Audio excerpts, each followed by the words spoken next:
Bonjour à toutes et à tous. Aujourd'hui, on démarre une mini-série sur les boucles et on va démarrer par la boucle while. Et pour ce faire, j'ai besoin de mon ami Jupyter Notebook que voici, que voilà. Alors attendez, je suis trop présent sur l'écran. Voilà, je m'efface au profit de Jupyter Notebook. Bon, allez, allons-y. Donc, le while a un comportement très très semblable à ceux que vous avez pu rencontrer dans d'autres langages. Donc là, on va avoir besoin. Alors, c'est pas nécessaire, hein, c'est les boucles while, boucles tant qu'une certaine condition est vérifiée. Mais là, on va l'utiliser de manière assez classique. On va utiliser un compteur i. Donc, j'initialise la variable i à 1 et je démarre tout de suite mon while et je fais un test. Alors tant que i est inférieur ou égal à 5, on va dire. Alors vous vous rappelez, lorsque maintenant vous commencez à voir comment fonctionnent ces structures, lorsque on teste une condition dans ce type de structure, il faut achever la ligne par 2 points, j'entre, l'indentation s'écrit automatiquement, démarre un bloc qui, toute cette série d'instructions sera réalisée tant que i inférieur ou égal à 5. Bon là on va faire un truc relativement basique, on va écrire que i est égal à...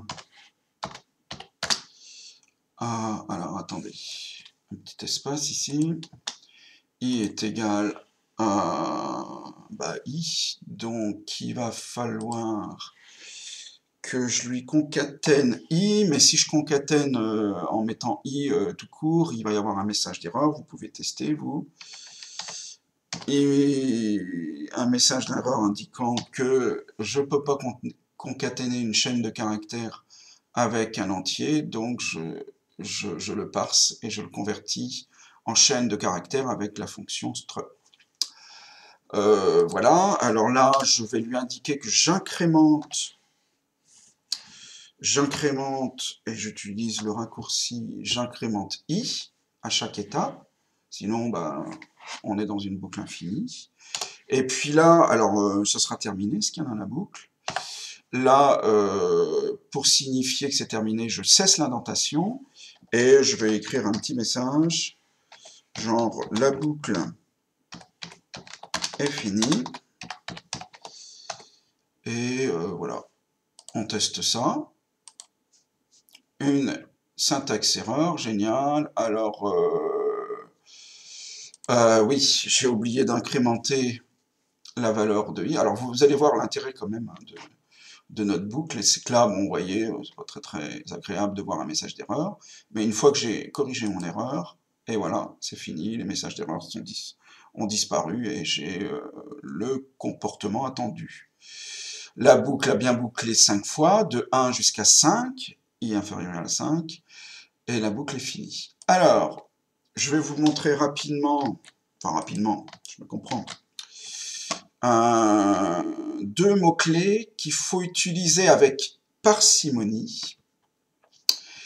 Alors, bon, le premier mot-clé, ça va être break, la première fonction, ça va être break, qui permet de quitter une boucle en cours. Alors, je vous le dis, je vous le répète, c'est vraiment quand c'est absolument nécessaire que vous ne voyez pas comment faire autrement.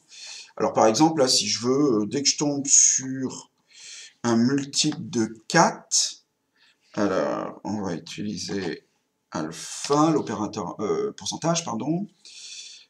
Si ça est égal à 0, alors, rappelez, 2 points, on va entamer un bloc, je vais faire break, et puis pour qu'on voit bien, non, là on devrait voir le comportement. Je teste ça, encore. Alors, les tests, c'est 2 égales. Bon, c'est bien qu'il y ait des erreurs.